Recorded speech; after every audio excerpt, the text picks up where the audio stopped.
Dando continuidade aqui ao nosso conteúdo de listas simplesmente encadeadas, vamos ver um método agora para estar exibindo a lista no console.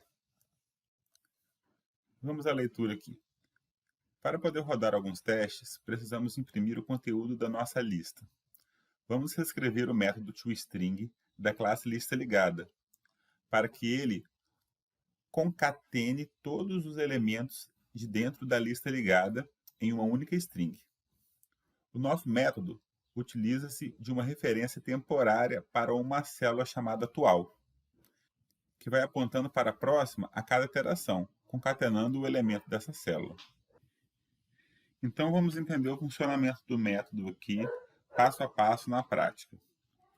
O toString já é um método nativo do Java.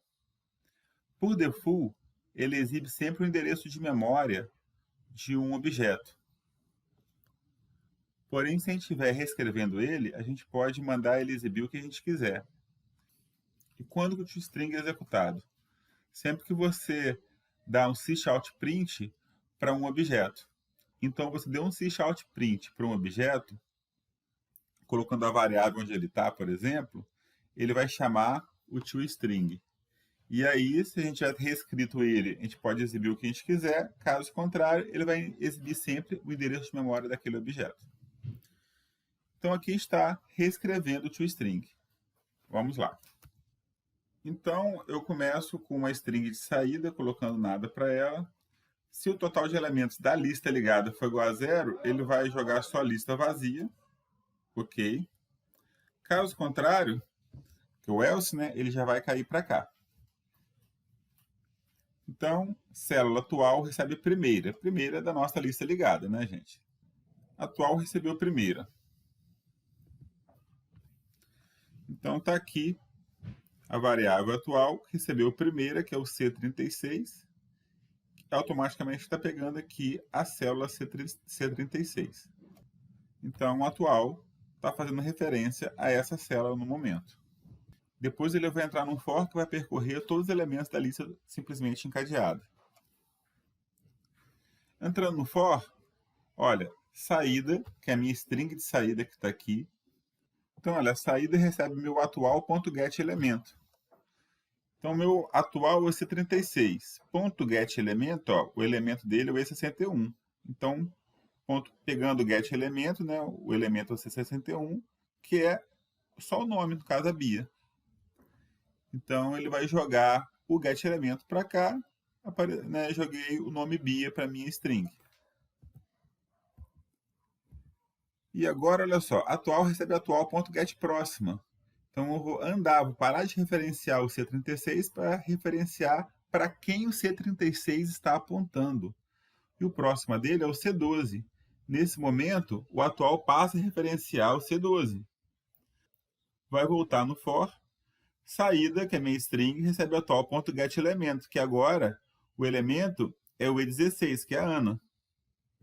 Vai para a linha de baixo, atual recebe atual.getPróximo, ele vai andar mais uma vez, ele vai referenciar quem o C12 está referenciando, que é o C38, e a minha string vai receber o atual.getElemento, ou seja, o elemento do C38 para qual ele está apontando. Vai acontecer de novo a mesma iteração, ele vai andar para a próxima célula. Saindo do for, retorna a minha string, que tem uma lista com todos os nomes contidos na minha lista ligada. Então, esse método aqui a gente usa para estar exibindo todos os elementos de uma lista ligada. O elemento, gente, nesse caso aqui, só tem o nome Bia, mas vamos supor, se for um elemento mais complexo, né? Por exemplo, peça, que tem o código da peça, o nome da peça, o valor da peça, o modelo de carro, por exemplo, a qual essa peça pertence. Nada impede de eu estar reescrevendo o toString da peça para colocar todos os atributos bonitinhos com uma certa formatação do jeito que eu queira. E aí, se eu chamar ele aqui, olha, com getElemento, ele vai retornar a string toda bonitinha, que é o toString que eu editei para a peça. E aí vai colocar tudo certinho lá também. Só fica a dica.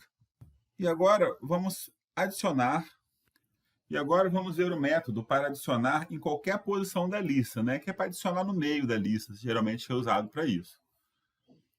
Para inserir um elemento em qualquer posição, precisamos pegar a célula anterior à da posição desejada, porque precisamos mexer na sua referência próxima. Para isso, vamos criar um método auxiliar que pega determinada célula. Esse método deve tomar cuidado caso a posição não existir. É importante notar que o método pega célula consome tempo linear, ou seja, ele vai, se a minha lista ligada tiver 1 milhão de células, por exemplo, ele vai consumir tempo linear até chegar na célula lá que eu quero inserir. Então, ele vai fazendo uma estrutura de repetição, percorrendo toda a célula até chegar ao ponto de inserção. Então, vamos ver na prática aqui como é que esse pega-célula funciona. Bom, eu estou querendo pegar a célula 2, para eu poder retornar para algum outro método para eu poder estar mexendo com essa célula. Lembrando que aqui começa pela célula 0, célula 1, célula 2. Tudo na programação começa da 0. Por isso que a terceira célula é a célula 2. Então, vamos lá. Começando com atual recebe a primeira, criei uma nova célula, né? Pegando a referência da primeira, que é a C36, que aponta para essa célula aqui. Depois eu passo por uma validação aqui, olha, para ver se essa posição que eu quero pegar é uma posição válida. Passando por essa validação, então entrando dentro desse if, eu entro dentro de um for, que vai percorrer da posição 0 até a posição que eu quero pegar a minha célula. Entrando dentro do for, olha, atual recebe atual.getPróximo. Então, ela está referenciando C36, então, qual que é a próxima de C36? É o C12. Beleza, então, essa célula aqui passa a receber essa daqui, que está apontando para essa, ou seja, vai receber essa daqui, vai referenciar essa célula aqui. Incremento o i, porque aqui está dentro de um for, olha. Então, eu incrementei o i. I é menor que posição? Não. Então, entrei de novo. Atual recebe atual.getPróximo, peguei a referência da próxima, passei a referenciar a minha próxima aqui, incrementei o i. I é menor que posição? Não, olha, I é igual. Aí eu vou sair do for, olha, eu não entro mais no for aqui. Vou sair do for. Ele não vai entrar aqui porque esse else aqui é desse if aqui. Se validou a posição, ele não entra aqui. Essa lista aqui, por exemplo, tem 4 células. Caso o usuário coloque para... adiciona aí na 18ª célula. Aí, essa posição não ia entrar aqui, porque ela não ia ser menor que o número total de elementos, e ia cair aqui em posição não existente. Então, como não caiu aqui, veio direto para o return, retornando o atual, ou seja, retornando a célula que eu quero mexer na alteração dela. Ok? E agora sim, ó, vamos ver o método adiciona em qualquer posição. Vamos à leitura. Agora o método adiciona, que na verdade adiciona em qualquer posição, fica simples de ser feito. Basta pegar a célula anterior à posição onde a inserção será feita e atualizar as referências. A anterior deve apontar para a nova célula, e a nova célula deve apontar para a antiga próxima da anterior. Devemos tomar cuidado com os casos particulares nos quais a posição para inserir é o começo e o final da lista. Então, o que ele quer dizer com isso? Se ele quiser adicionar na posição 0, é a mesma coisa que adicionar no começo, né, gente? Então, ele vai executar o adicionar no começo. E outro caso também, olha, se a posição for igual ao total de elementos, ou seja, se ele quiser adicionar na última posição, então ele tem que adicionar no final, né? Então ele vai chamar aqui o adiciona no final. E caso aí sim a posição não seja nem o começo nem o final, aí ele vai adicionar no meio, que vai vir esse método aqui, que nós vamos estar vendo melhor agora, na prática, como funciona. Já chegando direto nessa parte do método, eu crio, olha, uma célula chamada anterior. Então, ó, anterior recebe o quê? Pega a célula posição -1. Ou seja, gente, o que eu quero pegar aqui é uma posição -1 da célula onde eu quero encaixar. No caso aqui, a minha posição é a 3. Então, aqui eu tenho a célula 0, 1, 2 e 3. Quando eu vou usar o método pega a célula para jogar para anterior, olha, posição -1. Então, esse aqui está 3, ele vai pegar a posição 2. Então, ele vai pegar a posição 0, 1, 2. Então, ele vai retornar para cá, que é a anterior, a célula da posição 2, que é o C38. E aí, agora eu vou criar nova célula. Vamos entender isso aqui, ó.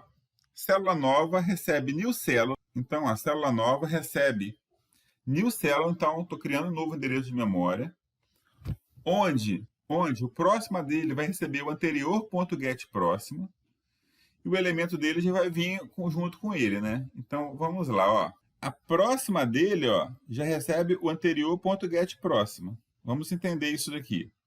Quem é o anterior? Ó, o anterior que está aqui. É o C38, é o nome dessa célula aqui. Quem é o anterior.getPróxima? Então, ó, o getPróxima do anterior, que é essa daqui, ó, é o C55. Então, cria já essa célula com esse C55. Quem que é o C55? Essa célula aqui, ó, C55, que ele já está apontando. Então, ele já vai criar fazendo esse link. E aqui também, né, porque ele já vai vir com o elemento pronto. Então, ele já criou, ó, linkando aqui. Então, já está meio caminho andado a nossa inserção na lista simplesmente encadeada. Só falta agora fazer o quê? A célula anterior apontar para essa nova e não para a antiga próxima que estava na frente dele. E é o que ele faz na linha de baixo aqui, olha. Anterior.set próximo. Então, vou setar isso daqui com o quê? Com nova. Olha lá, C62. Linkei aqui. Dou um total de elementos mais, passa a ser 5. E está pronta a nossa inserção em qualquer posição da lista simplesmente encadeada.